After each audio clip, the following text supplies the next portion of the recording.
যে বাচ্চারা, আজকে স্কুলে ডান্স কম্পিটিশন হবে, আর এই কম্পিটিশনে যে জিতবে তাকে দিব এই আইফোনটি। এভাবেই হোক, এই কম্পিটিশন আমাকে জিততেই হবে। কিন্তু কিভাবে জিতবি তুই? যতক্ষণ ওই চম্পা আছে ততক্ষণ জিততে পারবি না। চম্পার দায়িত্ব আমার উপরে ছেড়ে দে।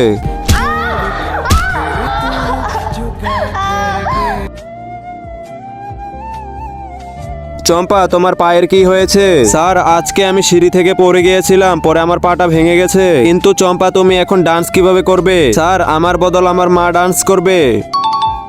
আল্লাহর নামটি দেখে যে এড়িয়ে যাবে তার মনের ইচ্ছা কখনোই পূরণ হবে না। তাই আল্লাহর এই নামটির জন্য একটি লাইক এবং সাবস্ক্রাইব করে যাও।